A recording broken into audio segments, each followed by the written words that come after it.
Hello, and welcome to Thriveability's This Accessible Life web series. Currently, there are 1 billion people in the world with a physical disability, being the largest growing minority, and 1 billion people over the age of 65 being the fastest growing demographic. Over the next 20 years, these numbers are going to double.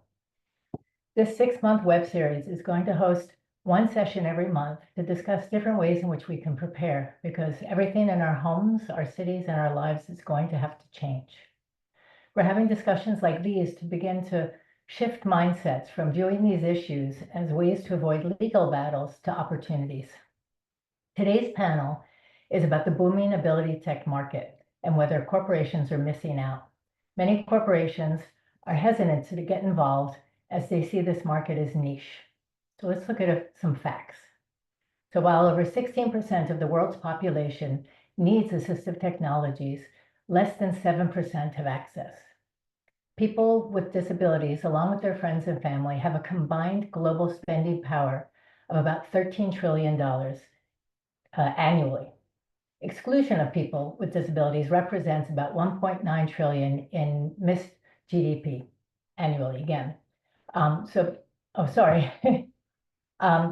I got my facts mixed up.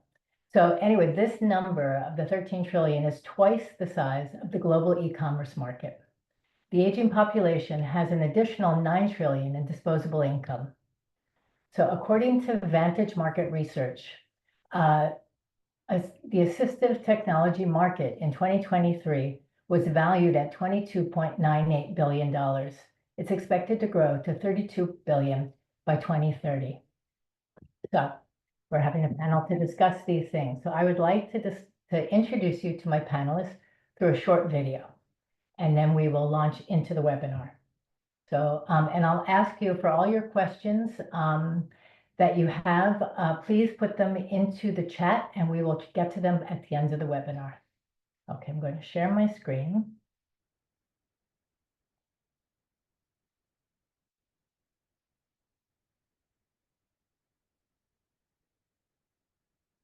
Sorry, I'm going to stop sharing my screen.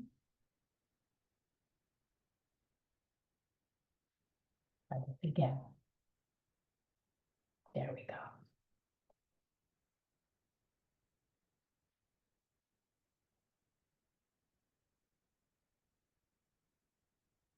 Hi, everybody. My name is Chris Maher. I'm the founder at Samaritan Partners, a social impact fund that invests in the disability community.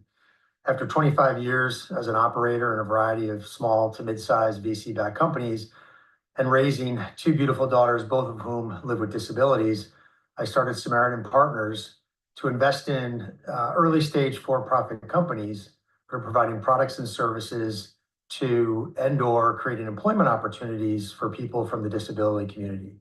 I'm super excited to participate in Thriveability's webinar and looking forward to seeing you soon. Hi, my name is Molly Lazarus, and I am the director of the Remarkable US Accelerator. Remarkable is the longest running assistive technology accelerator in the world.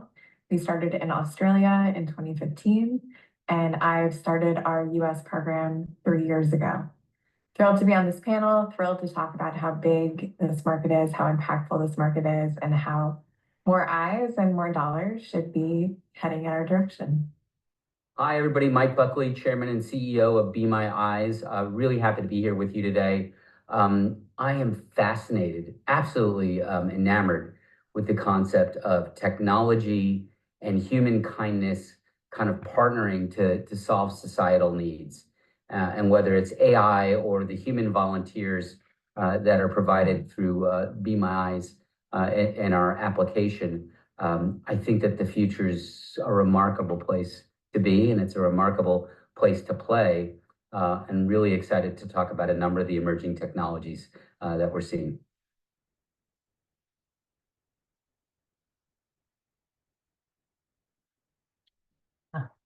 We have Molly and Mike and Chris. Welcome. So the first thing I want to do is, the first thing we're going to talk about is what is the AbilityTech market? So a very simplistic view of assistive technologies, it enables people to do the things that they want to do or need to do without having to rely on other people. So it's not new. If you can think about eyeglasses, hearing aids, electric toothbrush. But today's innovations now include smart home technology for independent living, AI-driven assistive technologies for wayfinding and navigation, and VR for healthcare and community. So Molly, I've asked you, if you can, to take 2 minutes to lay out the landscape, talk about the size of this startup ecosystem, number of startups that you work with at Remarkable, and some of the types of problems that people are solving for. Yeah, excited to be here. I see a lot of friends in the attendee list, so it's good to connect with you all again. So through Remarkable, I've had the opportunity to see a variety of different technologies, both from the ones we've accelerated to the ones that have applied. You can certainly see that there is a growth in the ecosystem, even just year to year in our application process. So as I mentioned in the intro, Remarkable's been around since 2015, started in Australia, and through that, we've supported over 150 companies at a variety of different stages. Here in the US, we support companies that are generally post-product, post-revenue, and we're seeing each year anywhere from like 75 to 100 applications for our 5 to 6 spots in the US. And there's really been a growth that I'm seeing, especially with younger people who are thinking, hey, I want to build something for the world. I want to make it really exciting. I want to look into disability, or I want to look into age check. And I don't think you were seeing as much young people coming out of schools or engineering schools thinking, oh, this is a market. And you're certainly seeing that shift. At Remarkable, we support any company that overlaps with disability. So we have supported companies that help you interact with your device in totally different ways. We've supported companies that make reusable no-touch catheters, which decreases the incidence of UTI for people who have spinal cord injury. We have supported a bra company that makes more adaptable, easy to put on bras for women with limited mobility. And all of these, have niche in the disability space, but many of them can be used by anyone. And how hard is it to put on a bra every day? Like, I use her product because it's way easier. So we're seeing a lot there. And just to give you kind of a picture of our teams, we've been doing this program in the US for 3 years. We've supported 14 startups. They've raised over $47 million in the last couple of years, created 90 jobs, supported or serving 90,000 customers. And a lot of those teams are made up of people with disabilities, and increasingly are made up of teams that hire people with disabilities. So you're really kind of seeing that double impact in the work that they get to do in the world. That's great. That's great. Thank you. And Chris, I wanted to ask you about the market from a venture capital perspective. If you can talk about the market size and the potential for investment, like how do we see this from just a VC perspective? Sure. Thanks, Susan, and thanks for including me on the panel today, and great to be here with everybody. I think you outlined it pretty darn well in your introduction in terms of some of the numbers, and I'll repeat some of those. But when you think about traditional venture capital, it's all about size, right? What's the addressable market? What's the TAM, as total addressable market, terms like that and acronyms like that. And so first you start off with like, how large of a population is it, right? In terms of the end customers. Well, as you said, it's 1 billion people with physical disabilities. When you look at the full spectrum of disability, it's more like 1.5 billion plus globally, the largest minority on the planet. It's a massive number. And then you had the financials, right? And then what's the disposable income around that community specifically is in the $7 or $8 trillion range. And then when you put in the families and caregivers, it's more like 13, 14 trillion. So from a classic venture capital perspective, you can't argue that it's not a big opportunity, right? The numbers are there. If you just look at the way classic kind of traditional venture capitalists look at an investment opportunity. And then you look at the growth of it, right? And as you said, it's going to go from 22 billion in assistive tech today to 32 billion plus by 2030. Oh, by the way, the population, right, is going to more than double by 2050, right? So like all the numbers and the trends, basically add up to like this is a massive opportunity for private capital. And it's lacking, right? Historically, this community has largely been supported by nonprofits and local and federal government, which is wonderful. They do so much, good, but there are limitations to what those groups can do to elevate the community even greater than they have so far. So I'm super excited about the opportunity because I think it's early in the curve for private capital to come into this sector of the market. I think that, and there's a handful of us out there that have funds that are exclusively focused on disability, and we all know each other, and we're all super excited. And we work with people like Molly, and to full transparency, Samaritan's an investor in Be My Eyes. And I think we're all getting the awareness about this opportunity for private capital, not only to have a massive social impact, but I think there are fantastic financial returns to be gained here. And we're going to get into it a little bit later about the early stage innovation with not only companies like Be My Eyes, but others in terms of that financial opportunity, in addition to having a massive social opportunity for return. So stop there. Thank you. And I'll ask rhetorically, I'm sure we're going to get into this, but where are all the corporations? Like, why isn't everybody all over this? And for the most part, I'll answer just with one sentence. I think they just don't know. They have no idea. And when they do know, hopefully we'll help them become more aware, they're going to show up. So Mike, Be My Eyes has made a name for itself over the past decade. So can you talk a little bit about how this fits into this ecosystem? Now we have the accelerators, we have the finances. So you're sort of a bona fide startup that's doing well. So can you tell us a little bit about your launch and sort of how you got to here? So Be My Eyes was started by a Danish furniture craftsman who was losing his eyesight and got really annoyed at having to call friends and family to help with sight needs.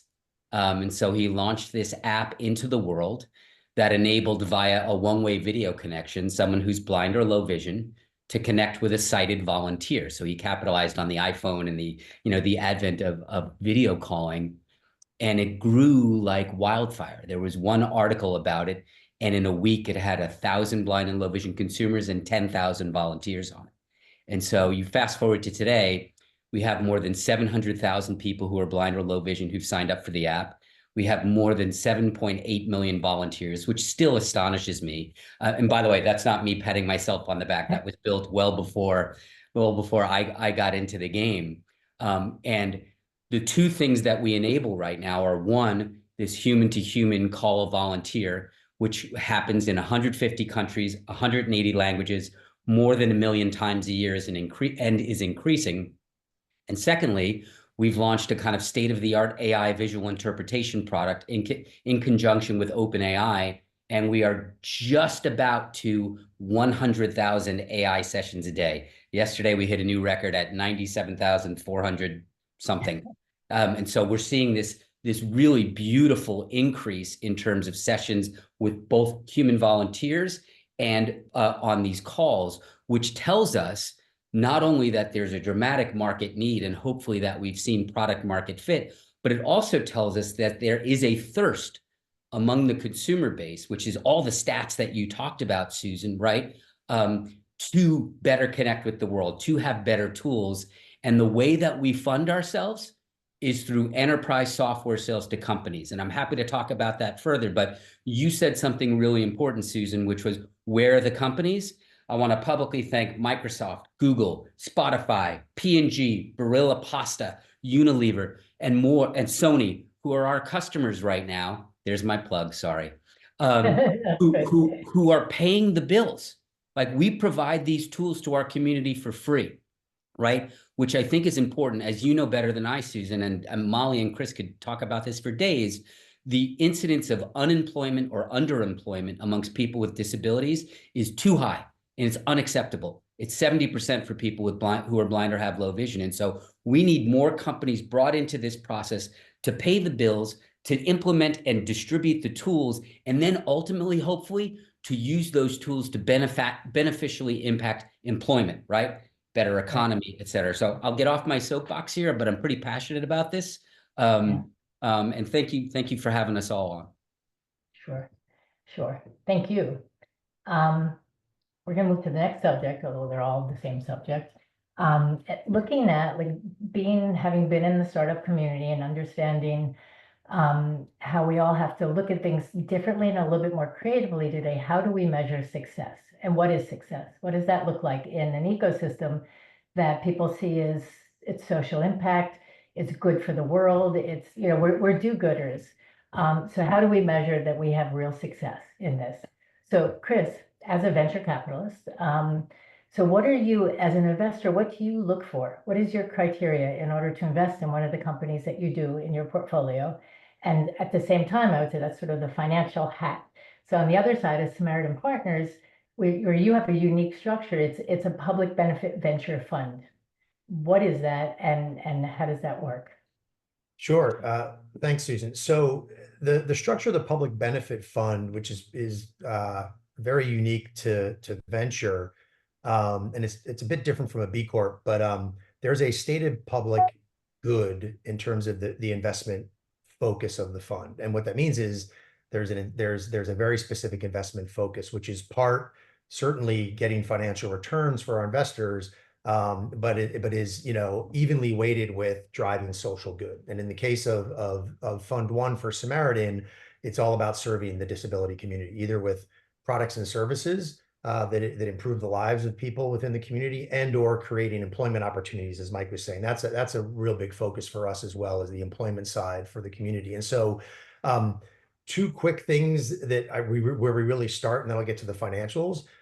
We certainly look at what problems are they trying to solve, right? The good that they're trying to deliver, and the ability to do that at scale. Who are the entrepreneurs behind the business? Because at that early stage of entrepreneurship, the entrepreneurs are critically important to the future success. But then we're like a traditional investor in terms of VC, is like, we got to dig into the numbers. And it is, what's that addressable market? But it really starts to then get down into the nitty gritty that a traditional VC would look at, which is, is the problem they're solving worth solving, right? That leads to product market fit. What I've seen, and we've talked with upwards of 200 companies in the last year. I'd say 99.9% of them, the entrepreneurs have very personal connections to the problems they're trying to solve, right? So they have lived experience of those problems. I think that is critically important, where that is very different than other areas of the market, and really kind of the more traditional world that I was in, because they know there is a problem that needs to be solved, right? It's a true. I've been in businesses that had beautiful solution, but it was looking for a problem, right? There wasn't product market fit. And if you don't have product market fit, you're going to be in a lot of hurt, and you're going to have a lot of trouble scaling the revenue, right? So are you solving problems we're solving? Do you have that product market fit? And then it's really getting into what's that revenue model. What I love about what Be My Eyes is doing is they want to always be free to the community. They don't have a direct-to-consumer model to generate revenue. They're going to commercialize on the enterprise side. And so are you direct-to-consumer? Are you B2B? Are you B2B2C? Are you an episodic and transactional business model, or are you subscription and software as a service? We look at the financial opportunity just like a traditional VC would, but then we layer on a couple of additional lenses. And so, I think that what hopefully is gonna, and you were talking about where the corporations, but also where the investors, part of the role that we're playing at Samaritan is highlighting to other more traditional VCs and other impact VCs who haven't historically looked at the disability sector as an opportunity for investment, to shine a light on, hey, folks, like there's a fantastic opportunity, no doubt, from a social good standpoint, but from a financial return standpoint. And we've started to bring investors in that haven't historically looked at this sector, and they're getting super excited about it. So I think we're at the beginning of more private capital coming to this area of the market. It will take some time. And especially when they look through their traditional lens of how they would evaluate a financial opportunity for a VC investment, I think they're gonna realize that these companies, are just as rigorous and just as exciting from an innovation standpoint as companies that are not within this sector. Thank you. And what I hear most often is that corporations or investors are worried that social impact, that there's a weight in there that is more important than profitability. Yeah, well, I would argue, and there's a growing body of research, and I think it's only coming out more and more, that companies over the long haul, and that is a key part of this statement, is over the long haul, companies that have both purpose and profit perform better than companies that are only focused on profit. And then you go peel back the onion, and it's like their employees are more engaged, they're more productive, they're happier, their retention's better. Over the long haul, right? Unfortunately, we live in a world where it's very short-term focused, and people tend to look at the short-term performance. So I think we're going to see more and more that you can have purpose and profits together, and not only do well, but actually do better than companies that don't have that purpose alignment. It's interesting. Everyone's talking about social impact in corporations and that triple bottom line, right? Triple measurement. And so they're late to the game. We've gotten there first. One thought, Susan, and Molly, I'd love your perspective on this as well. It's also incumbent upon the entrepreneurial community and the disability startup community, or even the mature disability companies, to make an argument that's grounded in finance. Yeah. You know how you sell to a company? You can sell on hey, this is the right thing to do. Guess how many sales you close that way? Or you can sell, here's your ROI. Here's how I save you money. Here's how I help you attract better employees. Here's how I help you retain employees. Here's how I help lower your customer service times. Whatever the thing is, you have to make an appeal to bottom line. Why? Is it because these companies are mean, horrible people? No, it's because they have shareholders, right?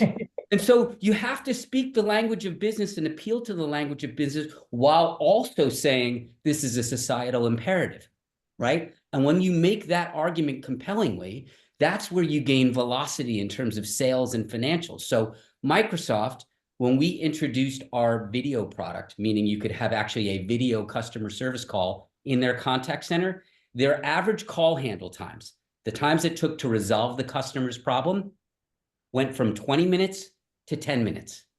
Massive savings, massive increase in customer satisfaction, right? That's something that we can sell to another company, right? I'm not saying that we shouldn't make the appeal to societal good and to societal impact, because we have to, but you have to speak the language of business if you want to achieve velocity. Yeah, totally agree. Me to my next question for Molly. I was going to say, you queued me up perfectly. So potential of this market, how do you advise your startups? And how do you advise them to best raise money? So to present themselves and to raise money. Yeah. And I think, Chris, if every investor could understand your perspective, that would be great. But on average, the startups who we work with are going to have to raise capital from more traditional investors who do not necessarily care. Like the social good is a nice to have. Sure, they'll feel better if they sleep at night. But ultimately, we remind our startups, just like you said, Mike, with the incentives of business, that the incentives of VC are to their shareholders, right? Like there's always kind of a secondary person that you are responsible to. And so, highlighting that, like when you take VC money, in some cases, you're taking it from shareholders that include the California teachers' pension, right? These are kind of double-sided in the way we think about how money flows. And I think it's important. And so rigor is really, really what we focus on in this work. It was what I was like, if we're going to bring an accelerator that focuses on disability to the US market, we need to bring the rigor of business. We need to bring the rigor of some of the best accelerators in the world, and to say, we need you to exist, but to exist, sometimes you have to dance in two camps, and you have to make the impact a part of it, but actually you need to make the business case first. And these are the expectations of those business cases. And I think not every disability company should be the traditional startup VC-backed model. And that's okay, right? things that are niche need to exist in the world. And there are pathways for that, whether it's really figuring out how to get your COGS, your cost of goods sold, in a place where you're actually just running a profitable business, taking SBIR grants, getting angel investment. There are a lot of different pathways. And I think if you're too married to one, then you get yourself in trouble. Yeah. Can I add to that, Susan, if that's okay? Yeah. So, Mata, I agree with you 100%, and with and Mike, and what I've seen in the entrepreneurs that I've come across, they do get that, and that's why they've set up their business as a for-profit, not a nonprofit. And if they had a nickel for every time someone said, "Oh, that's nice, why don't you set up as a nonprofit?" Like, no, because we need to build a sustainable financial model behind this so we can have this ongoing, sustainable, and scaled impact. I agree with you, though. There are some companies I've talked to, wonderful companies doing a lot of good, probably not going to be able to scale enough, either with their good or their financial opportunity, to warrant venture investment. That's not to say that they shouldn't still be in this world and doing a lot of good. They're just going to go and grow, differently.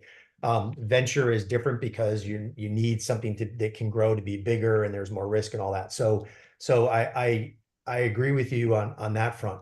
But I will say that some of certainly the most passionate, but some of the most talented entrepreneurs I've come across are from this sector. I think a lot of it has to do with the lived experience, right? And the problems that they're trying to solve. But a lot of them have great entrepreneurial background as well. And so you're right. You need those sort of those chops.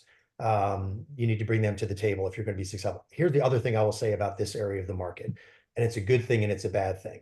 I would say at least 60% of the entrepreneurs that I have met and engaged with are women. And they are incredibly smart and incredibly talented. Unfortunately, only about 2% of venture capital money goes to female founded and led companies, which is criminal. And that's a whole nother conversation. But there's also research, there's also emerging research that shows that business, companies that are founded and led by women also perform better financially in the long term than the general population. And so you're going to get me fired, Chris. Sorry. Sorry. But there's so much in this sector of the market from the entrepreneur standpoint, and the commitment to not only the social good, but the willingness and the understanding to roll up their sleeves and to really be disciplined on the financial side and the commercial side. And that's what's super exciting as an investor. And having been an entrepreneur, some of the most talented entrepreneurs that I've come across have been in the last year, working in this area of the market. I totally agree. And Chris, just maybe you can speak to this a little better, but when I say not everything needs to be VC backable, in my experience, that means like you're going to be $1 billion company, but there's also like a startup that could take angel investment. There's also a startup that could be, self-run, right? And so do you kind of have those numbers handy where you're like, this would be the VC direction, this would be the startup direction from your experience? It's a great question. And I'll address that two ways. So there are some VCs out there,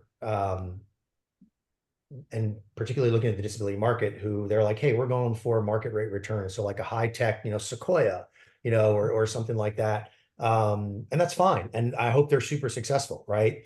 But if you look at traditional venture capital, there aren't too many companies that reach that level. And there are very few funds that achieve that, right?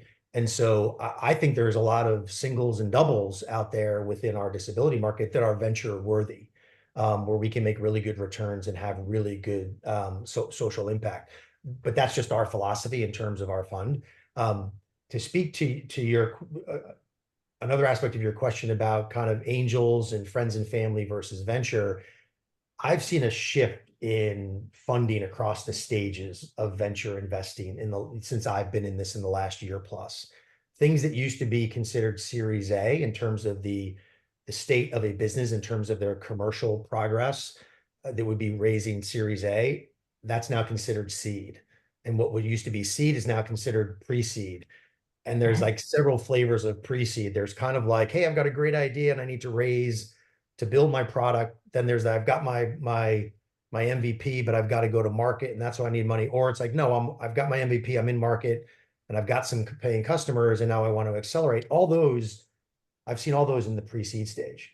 And so I think it's harder for all startups to raise money these days. I think a lot of VCs are saying, I'd like to see a little more progress. So I think it's really hard when you're pre-revenue right now, just across venture in general. A lot of VCs are like, I'd like to see a little more progress. I'd like to see demonstrate that product market fit with low, low six figures of revenue versus pre-revenue. Pre-revenue, I think that to get to really answer your question, Molly, which I haven't yet, I think at that very early stage, many cases where you're working with companies at that pre-revenue stage, I do think professional angels and friends and family and high net worth people is a great way to get your first few $100,000 to then really evolve your product, get into market, demonstrate some product market fit with customers paying you. And then I think it makes it a much stronger story to go get venture money. Does that make sense? Okay. So I mean, would you agree with that, Molly, in terms of what you've seen with your recent Chris, cohort? I'm going to interrupt you guys. You guys are going to have your own conversation. I want to be part of it after the webinar. It's all good. But I want to ask Mike a question, and then we're going to go to the next section. But I'm sure we have a lot of questions waiting for us at QA anyway. So Mike, this kind of feeds right into all of this because it's like doing good versus are you like a hardcore tech company? And you've talked about Be My Eyes as a business model for technology meets human kindness. And I thought about that. I'm like, is human kindness scalable? Which is what everyone wants to know about a tech company. And so how are you considered a tech company in that? Well, human kindness is definitely scalable. And the evidence that I have for that is over 1 million calls a year in 150 different countries, right? In 180 languages, connecting people. But there are also, to the root of your question, there's also, I think for any tech to succeed over the short and midterm and hopefully the long term, it has to be grounded in genuine utility, right? And in this case, and in the disability market in particular, the utility is making life more livable, right? Making life more independent, giving that consumer base more choices. And so the reason I'm enamored with AI in particular, and there are all sorts of problems, right? We could go in with AI. We could spend a whole separate session on that. Not the least of which, by the way, is that we need more disability data sets to better train AI models to better give information, right? That's a whole separate thing. But the reason I'm enamored is look at the leap that's happened in the last year on disability because of AI. Non-standard speech recognition, better neurodiversity, right? Companies like SignSpeak that are doing amazing things, right, for deaf and hard of hearing with avatars that interpret sign language, like remarkable stuff. Right? For us, near instantaneous ability to read a menu, right? To read a book, to identify where are my green socks, right? Seems like something maybe trivial to most of you, but it's like a giant time saver. And this is all like available just in the last 16 months. And so I'm hugely optimistic. And yes, I do believe you can scale that kindness. And that doesn't mean we don't have to be careful. It doesn't mean, like we say this internally, we have to make sure that the people who are blind and low vision, who are the people that we serve, but anybody with a disability is empowered to bend the technology to their needs, right? Mm-hmm. That's the key. So mm-hmm. I'm incredibly optimistic, also a little fearful, right? And a little cynical because that's life, right? But incredibly optimistic. Great, thank you. And that's our last section, that's our third section, it's going fast, is really looking at corporations. And are they missing out? Are they involved? How are they helping to evolve this market? And I know you have corporate partners and corporate investment, and I don't know how much you can or can't talk about, but if you want to give us some examples of how corporations have gotten involved in a positive way that's impactful for you and the organization. Yeah, I mean, look, they're buying our enterprise product, Susan. Right? So you look at a wonderful company like Barilla Pasta, you know, They use us for customer service for their blind and low vision consumers who have any questions about ingredients, recipes, how to buy, discounts, whatever. And they've been a customer for a long time because they recognize that they want to connect with this consumer population, right? I think forward-thinking companies, right, Susan, are aware or beginning to become aware of the data that you just talked about this is a massive swath of humanity. And so if you're not going to do it to be a good human being and to be a good company, do it for your shareholders, right? And so all of us have a job to continue pounding the pavement on that educational curve on the financial opportunity. But like companies are doing it. Microsoft's doing unbelievable things. Same thing with Google, right? But like it's another area where I'm optimistic because even in the last year, and I want Molly and Chris's opinion on this, but I've seen greater acceleration in interest levels at the enterprise level in this market, a lot greater. Yeah, I would, if I could chime in on there, and Mike, you alluded to this before. I think corporations and sectors are realizing that, it's not just the right thing to do, but like we can actually make money. And it's a significant economic opportunity. And that I think is going to create the tipping point. And Mike, you gave a number of great examples. Microsoft, Apple leaning into putting more accessibility features and functionality in their products and services. Plug for Be My Eyes. Mike, did this amazing partnership with Meta. So Be My Eyes is part of their new smart glasses. So blind people can truly have hands-free accessibility going forward. Look at Walmart. They tested these early morning sensory hours, which was a massive hit for families with family members that have neurodiversity. And so they're going to make that a permanent thing. In terms of an industry that I think is really leaning into accessibility is travel. Full disclosure, Samaritan is an investor in a wonderful company called Wheel the World, which is basically Expedia for consumers with disabilities. But they're also have a B2B offering that is helping destinations become more accessible. And so a lot of that has to do with the travel industry realizing that, one, people with disabilities like to travel too. They have a lot of disposable income. And oh, by the way, they tend to travel with family and friends. And if we can't accommodate the one person with a disability, they're going somewhere else. And all of that spend goes. So there is a huge economic opportunity there, for that sector. And they're really leaning into it. And so I agree with Mike. I think over the next several years, corporate is going to start leaning into this because they see the economic opportunity, the good for their bottom line, not just the good for society. And I think it's going to accelerate because I think they're going to see it much more quickly than they have in the last decade. And in terms of, we've been talking about AbilityTech and talking about people with disabilities, but there's also the aging population who generally has money, is retired, wants to travel. So that's our last webinar is on accessible travel. And want to retire, want to age in place. So it's a shift, I think, and it's what I've been looking at, which is there's one thing, and it's a great thing for companies to make what they have accessible, to make their websites accessible, to make even their buildings accessible. It's another actually to start creating product and product lines that are specifically for these two demographics. And I think it's a shift in thinking, like, wow, you're missing out on 25% of your population by not doing this. So, Hey, Susan, sorry, I wanted to throw a question out to Mike and Molly, but I'll wait for our kind of open part. Is it okay, or you got more questions? I have questions coming, so we're going to stop in 5 minutes. We have 5 minutes to play. Could I throw one quick thing out to Molly and Mike that I love? So, I think it dovetails on what you just said, and you alluded to it earlier, Susan, in your introduction around technology that is historically a technology that is designed and developed for the disabled community tends to also be good for the general population. The opposite of that typically is not the case. Something designed for the general population, in most cases, is not good for the disabled community.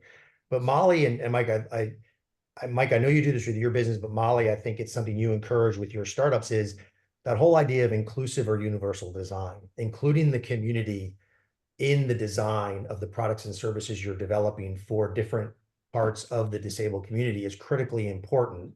But I would love to hear either of you just elaborate on that a little bit. Maybe Molly with your work. Yeah, it's an interesting question. I think because of the so many differences in disability, I think there's this idea that accessible design could be like a perfect catch-all if we just considered all these different perspectives. And I think that can be true for like 80% of disabled people if we're taking in all the different perspectives, but there will always need to be accommodations and adjustments. And I remember speaking at our summit a few years ago with my friend Jennison Ascension, and he was like, there still always needs to be assistive tech because there will still always be something that like needs to be modified. But I do think that there is so much more opportunity for a product to be richer by including many, many more diverse perspectives than we have now. And I think that goes beyond, when we think about accessibility at Remarkable, we go beyond like, can you access the thing? But like, what does it feel like to be a part of this? What does it feel like to be included? What does it feel like to know that this is made for you because you are valuable? And the shift in the feeling that that gives somebody is huge. And I just can imagine from a brand loyalty perspective to know that you are considered and cared for and valued would go such a long way in when we think about how do we make things more inclusive and accessible. Yeah, Chris, and I'll give you a specific example. Go back to March, April of last year when OpenAI launched the first GPT model, right? That really took the first GPT-4 model that took the world by storm. What most people don't know is that thousands of blind and low vision beta testers via Be My Eyes had access to that product before it was released. Why? They gave incredibly useful feedback on how to make the visual recognition in OpenAI's model better. So to the questioner who said, can accessible design benefit the general population? Without question. And there was a day in the summer last year where I started getting lit up online and on my phone and in my email from members of the blind and low vision community. And it was because OpenAI turned off the ability to describe human faces, not facial recognition, facial description. There were some legal concerns and everything else. And like, I directed all of that, not quite vitriol, but like passionate feedback to OpenAI, and it moved them. It moved them to open up and allow for the description of humans again because of that feedback. Well, that's now benefiting all of us, right? So I totally agree with the premise of your question, Chris. Okay. Thank you. And thank you, Chris. We have some questions coming in. I'm going to throw them out. We've covered a bit of it. I think people are starting to talk about age tech a little bit. So one person is saying, couldn't accessibility entrepreneurs position themselves as seeding innovations that will grow into age tech? And I think that's a little bit inclusive design and some of the stuff that you had started talking about. But Molly, do you see that there are technologies maybe that come in and someone sees, wow, this can do for more people than you realize? 100%. I think most of the things that overlap with the disability community can help in the age tech market. What our entrepreneurs are facing in that area is actually more of a branding problem, which is that folks who are aging don't necessarily identify with being disabled. And, everyone's on their journey. Like we all know on this call that like disabled and proud, like it's okay to identify. But I think we're seeing a lot of the folks that are maybe a disability focused product, but see a bigger market in age tech trying to figure out how to speak differently than they may if they're talking to someone who is born disabled and would have used their product in other ways. And so I don't think we've figured out the challenge or the like identity part of that, but I do think absolutely from a product usefulness perspective, it's there. Yeah. It's interesting. I was in Boston. I went into the Google Home store, and all this technology about home safety, movement within your house, who's going where, what's happening. I was like, this is age in place technology, all developed on the shelf. All it needs to do is be packaged and named. But it's the naming, right? There's so much stigma on that. Then you wonder who buys it. Is it the children of the aging person, or are they buying it? So I think it's interesting, and it's again a potentially very profitable market, but there's a fear, I think, to touch it. The other thing our entrepreneurs are often noticing is it's often either the child, like you said, or again, stereotypes, the female partner of an aging person that ends up being the decision maker. And so you're starting to see a shift even in that advertising and the way they're talking about it, to be able to appeal to those two, because they're not necessarily seeing men who are aging be as active in the consumer space of buying these products. Interesting. Here's another question. Although we know companies need to make money by supporting these initiatives, how do we not lose empathy along the way? Is there corporate compliance that all employees are obligated to take to help them understand more people they serve? I mean, I'll take that from putting my entrepreneur hat back on. I think that's a leadership issue. Yeah. I think if the leaders at the top of the organization emphasize it, prioritize it, make it as important as, making the purpose as important as the profit, I don't think you're going to run into that. Listen, there are a lot of companies out there that have no empathy or very little and aren't compassionate.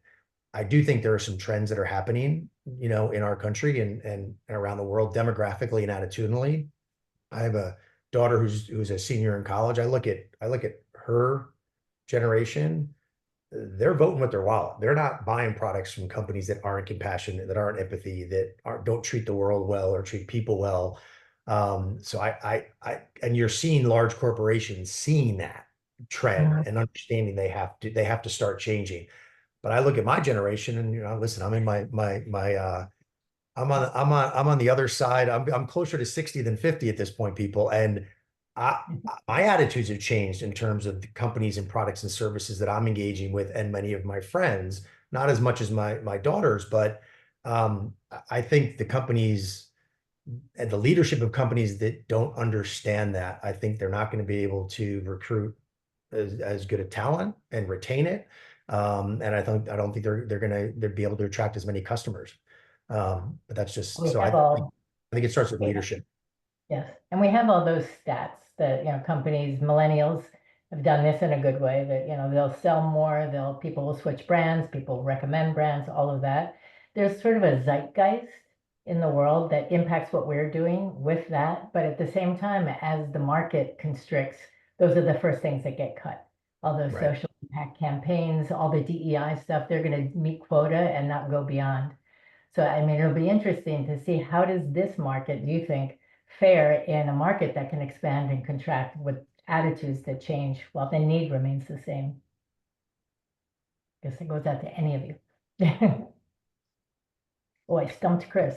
I hope we don't lose empathy, That said, and I don't say this from a cynical perspective, I just say it from a balance sheet perspective, like, we have to make a credible financial argument. We just have to. And by the way, the disability community needs to vote with their dollar. Yeah. Right. There are a lot of people in the disability community who don't realize that there are elements of corporations that are really poor on accessibility, yet we're still buying their products and services. Right. I always thought it'd be really neat to figure out, I don't know if it's the patrol or the boycott squad or whatever it is, right? But if you had this, if that 1.5 billion plus people, Susan, were somehow coalesced, right, into combined purchasing power, right, you're going to get a lot of action really quickly, and so there's, like any human behavior, there are carrots and there are sticks. And I really want to figure out how to employ both. Right. And this is a global population, just to complicate it a little bit. Yeah, sure. I have a question here. So I work at a large sports and apparel company that does some work in the field but could absolutely do more. Does the pitch differ between speaking to VCs to raise capital versus making an internal investment decision within a pre-existing company? Say that last part again, Susan. I think it's, well, here, does the pitch different between speaking to VC, so you need to invest, here's the market, here are the numbers, to raising capital versus making an internal investment decision within a pre-existing company? So getting your company to say, you know what, we're going to fund this startup, or we're going to do a startup within the company.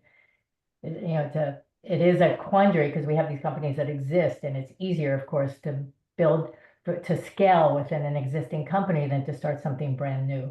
I was initially going to be like, yeah, I think it is different, but maybe it's not, because at the end of the day, whether if I'm a VC and I've got limited capital to invest, or I'm running a corporation and I've got limited budget to spread around, you got, to Mike's point, you got to show what's the return on that investment, right? And it can't just be, hey, we're going to do the right thing and it's going to help a lot of people. You got to show how it's going to impact the bottom line. I would imagine though, within a company, because they do have the social impact initiatives and these quotas that they have to fill, they're more likely to do something because it's good, not a huge thing, but to do a thing, than a VC or VC who really has to show. Like Mike, you have corporations working with you and involved in you and taking pieces of that. How do you see that? I think in addition to the numeric dollar amount, if A then B financial argument, I think the difference between the corporate buyer and the VC investor to a certain degree is the corporate brand, right? Brand is big. Right. Brand and PR value. So I don't know where the questioner works, but if you work at Nike, I need to talk to you soon. Because I wrote 10 companies on a napkin when I did this job that I wanted, and Nike was one of them, and I've failed so far.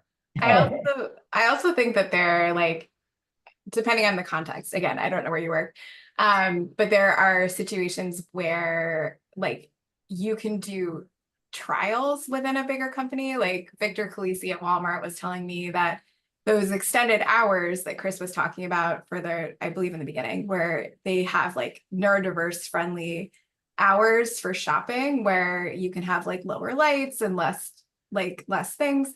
They initially were kind of him pushing it and being like, let's just try it one store. And then not only did they get a lot of great press from it, but they also realized that the bottom line was going up, that people actually were benefiting from that. And so they started launching it in most of their stores. And so I think that when you go to a VC, it's almost like this is the whole vision. But if you have a smaller company or in a corporation, you can play a little bit within the bounds of what they allow to prove slowly over time the why, as opposed to needing to come with all the facts. Yeah. I have a policy question. I don't know if any of us can answer it, but we can try. So what venture capital funding have you seen in legislative movements that are successful ensuring policy changes that will downstream positive revenue impact for access to assistive technologies? Does that make sense? What venture capital funding have you seen in legislative movements that are successfully ensuring policy changes, there's a punctuation, that will have downstream positive impact? So it's a really good question because European regulations are changing. I've not seen a direct investment by a VC in a coordinated campaign on a policy change. However, you will see that in the future. And the reason is, as more dollars from sophisticated investors come into this space, like let's say Chris's fund is 20x or Molly's fund is 20x 5 years from now. I hope so, guys. Good luck. Let's say it's 20x, right? And they have 3 or 4, or 40 investments. There becomes an economic imperative to maybe invest in lobbying, in pursuing policy change because of the portfolio benefit that will accrue from doing that, right? So Molly, I don't know if you've seen kind of like direct dollars from investors going into policy change right now, but it's going to happen if it hasn't happened already. Not directly, but I do think I've got a lot of ideas. Yeah. Anyone wants to. Yeah, it's interesting. I think that's been the realm of nonprofits. today, up until today, Marcy Roth and her team at the World Institute on Disability, and some other organizations that are very close to the government policymakers. But Mike, it's a really interesting point because some of the investments, Be My Eyes being one, and a couple of other investments that we've made really are about access to really kind of telecommunications services and media and groups like the FCC are heavily involved in that, and so they're looking for the new wave of innovation that is going to not only serve more of the community, but also try to bring their cost down. They subsidize a lot of that right now when it's very expensive. And so if technology and things like AI can help to, better serve the community and do it in a more cost-effective way, I think they're going to be open to that. So I never thought of it, but it's a really interesting point, Mike. Sorry, go ahead, Molly. Right. Yeah, jumping on that point, I think the way that the laws change also open up really interesting entrepreneurship opportunities. And so we say, like, when you're starting a startup, you want to have, like, it's like surfing, right? You need to ride the right wave. And so your point about what's happening with FCC and things like that, as laws are changing, there is a high financial opportunity for an entrepreneur who understands the space, ideally a disabled entrepreneur, so they can build something that really matters, to jump in. And I think you'll find more venture dollars following a policy change than if you're moving upstream against one. Yeah, I think I completely agree. And I know this impacts, for example, adaptive sport equipment, and that there are initiatives right now trying to shift or switch insurance policy so that it'll cover it. So I know a lot of assistive technology devices kind of fall in this funny area. Almost everything Yeah. with prosthetics. Is it a medical device, right? Or is it an app or whatever? And so policy will impact it because insurance, will it cover it or not? And when insurance starts to cover more things, there'll be more innovation because more people will be inspired to do the expensive stuff. Totally. Like insurance policy and tax policy too, right? In terms of being able to write off costs. Yes. I think those are the two biggest levers. So we have 3 minutes. It went by fast. One thing I just want to say, next month, it's about adaptive sport equipment and policy and equitable access to equipment. So tune in next month, second Thursday. And does anyone have any last words that you'd like to share? And thank you all. I'm so happy because these are 3 very busy people. And I'm very happy to get an hour of their time, or an hour and a half. So. Well, thank you, Susan. This is, I think the platform that you are building and the conversations that you're creating around all this is so critically important. So thank you for doing this and for including us. Thank you. Grateful to be here. Grateful to be a part of this movement with you all. Yeah, I would just say to the participants on this call, push your communities, push your companies, push your colleagues. Like the one thing, Susan, you asked if human kindness is scalable. Let's prove it that it is, right? Let's prove that it is. Right. All right. Well, thank you, everybody. All right. Signing off. Thanks, folks. Take care. Okay. Bye.